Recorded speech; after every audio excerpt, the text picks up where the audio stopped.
ठीक, sex link inheritance character. Sex link inheritance character आएगा तो है कुछ नहीं है, ये लिंकेज का एक छोटा सा टॉपिक है। सेक्स लिंक का मतलब क्या है? क्रोमोसोम, ये क्रोमोसोम, क्रोमोसोम में उपस्थित जो जीन है, उसका प्रोजनी में उसका एक साथ वंशागत हो जाना। वंशागत मतलब इनहेरिटेंट हो जाना। भाई क्रोमोसोम में सेक्स लिंक के संबंधित कोई जीन होगा कि नहीं होगा? तो क्या मैं लिख सकता हूं कि क्रोमोसोम में उपस्थित जीनों का एक साथ वंशागत होना chromosome sex link inheritance character कहते हैं। भाई जो करेक्टर होना ये जीन में, अब वो तो बात की बात है, करेक्टर क्या है भाई? तो मैं सिंपल से भाषा में बता सकता हूं कि ऐसी चित्र बनाना है और क्रोमोसोम तभी समझेगा। क्रोमोसोम में उपस्थित जीनों का जीन का एक साथ वंशागत होना।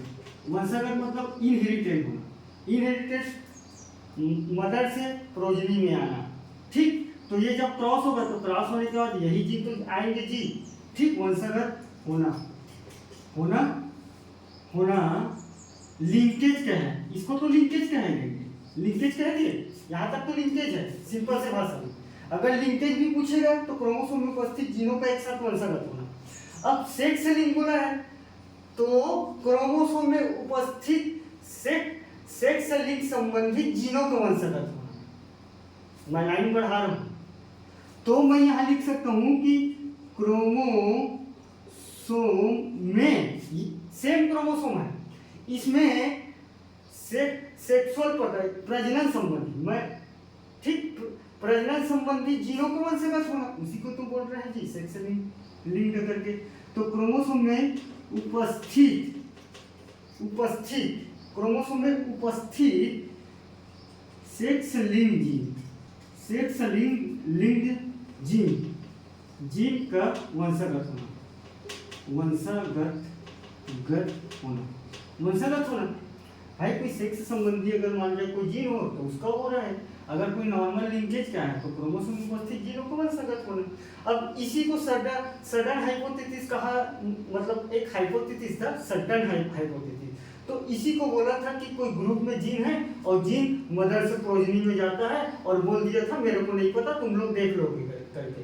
तो फिर उस परिकल्पना को कई साइंटिस्टों ने दावा दिया कि यार तुम कैसे बोल दिए, कुछ प्रमाण नहीं है, बस बोल देते हो ऐसे करके। तो बहुत सारा और आया था हाइपोथेसिस, इसी कारण तुमको समझ नहीं आता है। समझना कहाँ है?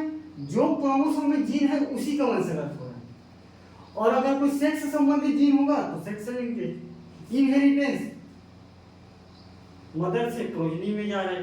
करेक्टर सेक्स,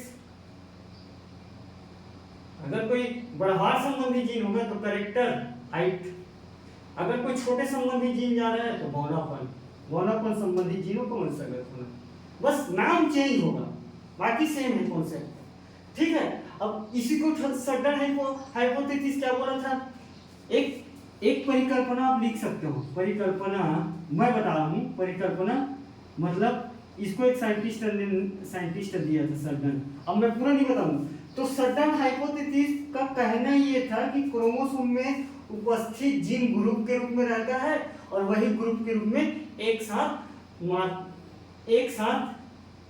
मदर से प्रोजनी में आता है।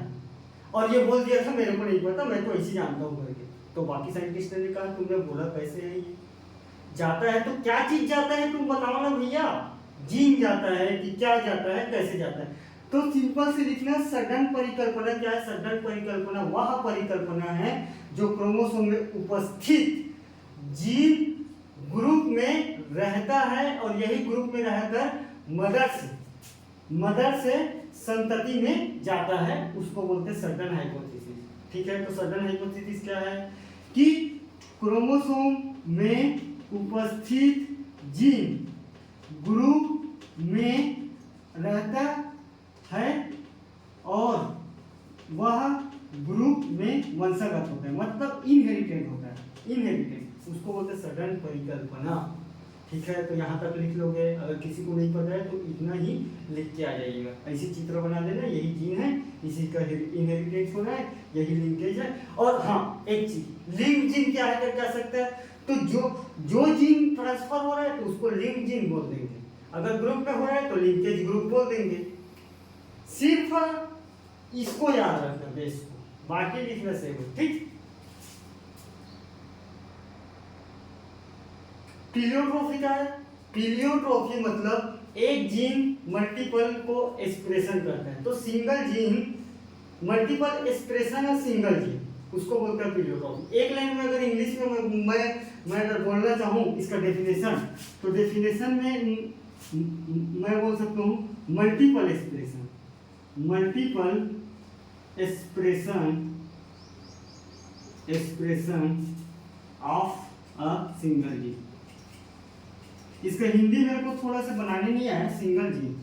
ठीक, मल्टीपल एक्सप्रेशन का मतलब क्या है? मल्टीपल एक्सप्रेशन है सिंगल जीन। सिंगल जीन का मतलब एक जीन है और बहुत सारे प्रकार के एक्सप्रेशन दे रहा है। जैसे कि एग्जांपल से आप समझ जाओगे, sickle cell anaemia, sickle cell anaemia, sickle cell संबंधी एक जीन है और इसका जो स्ट्रक्चर है अलग अलग प्रकार के, एक हंसिया प्रकार का है, एक गोला प्रकार का है, एक गोल है, एक ऐसे इस शेप में होगा, इस एक ऐसे शेप में होगा। तो जीन तो एक है सिकल सेल संबंधी, बाकी एक्सप्रेशन कितना दिखला रहे? 4-5 दिखला रहे। मतलब शेप साइज स्ट्रक्चर में अगर मान लो जाए अलग अलग एक्सप्रेशन दिखलाता है और जीन एक ही है। जैसे कि मेरे को बनाने के लिए एक जीन है और मैं कई प्रकार के एक्सप्रेशन दिखला रहा हूँ। मैं पढ़ भी रहा हूँ, पढ़ा भी रहा हूँ, खाना भी खाता हूँ और खाने बनाने के साथ साथ मैं खाना खाता हूँ, खाना भी बनाता हूँ।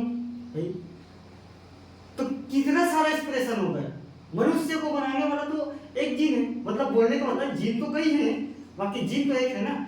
जैसे कि मैं सिंपल भाषा में अगर बताऊं मल्टीपल एक्सप्रेशन के मतलब, देख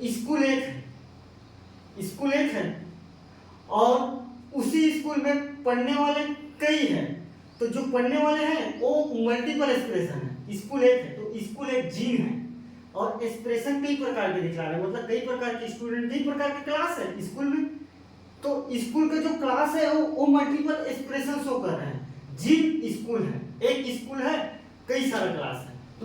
तो वैसी है सिकल सेल एनीमिया, एक जीन होगा और उसका कई शेप साइज होगा, उसी को बोलते हैं मल्टीपल एक्सप्रेशन सिंगल जीन, उसी को प्लीयोट्रॉफी।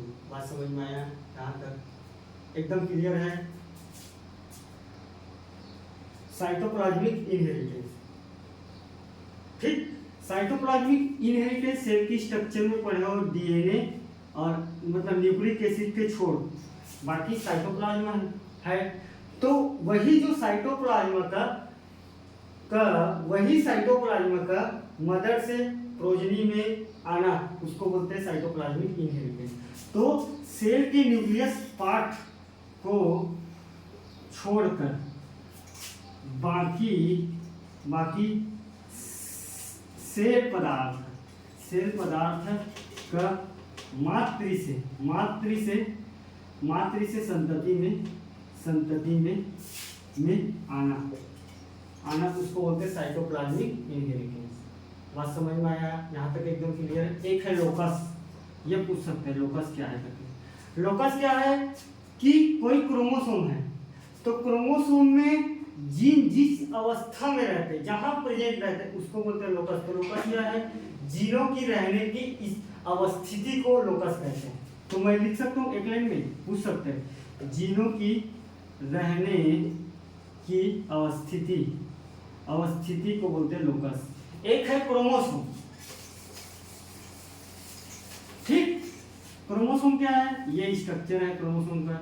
एक रहता है सेंट्रोमियर और ये अगर हाईली क्वाइल है तो इसको बोलते हैं काइनेटोकोर।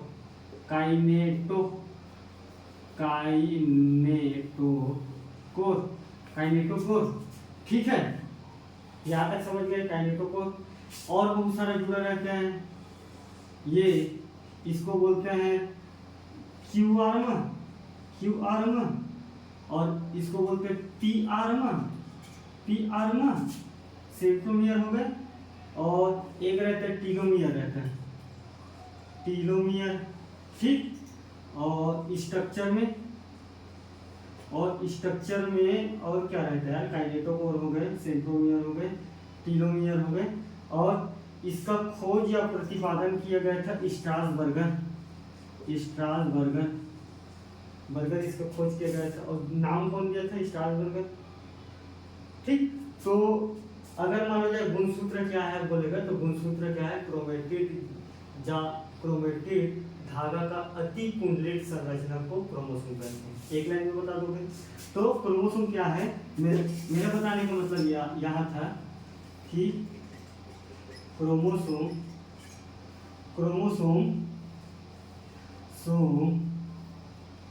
क्या बोला हूँ अभी, क्रोमोसोम अति कुंडलित क्रोमेटिड धागा से निर्मित अति कुंडलित संरचना है। क्रोमोसोम क्रोमेटिड धागा मतलब जाली रहता है, धागा से निर्मित अति कुंडलित, एकदम हाईली रहता है ना, कुंडलित अति कुंडलित संरचना, ठीक। इसी को बोलते हैं क्रोमोसोम, और यही क्रोमोसोम में डीएनए, आरएनए, जीन सारी चीज प्रयोग करते हैं। तो हमारा बात यही तक, और यहाँ तक एकदम कंप्लीट है। अब बाकी लोग इतना ही पढ़े, अगर किसी को डाउट है तो एकदम ज़्यादा डाउट है किसी भी टॉपिक में तो आप पूछे, और मैं और सारी टॉपिक को बड़ा बारीकी से समझा सकता हूँ। मेरा नहीं बताने का मतलब ये था कि कम से कम इधर उधर न भटके। बाकी कई लोग बोले कि ऊपर से निकाल दो, तो हाँ एक चीज़ है गेमेटोजेनेसिस। गेमेटोजेनेसिस मतलब क्या है, एक है गेमेटोजेनेसिस। गेमेटोजेनेसिस कुछ नहीं है, एक लाइन लिखना, गेमेट का निर्माण ही गेमेटोजेनेसिस है, गेमेट का निर्माण ही। अगर कोई एक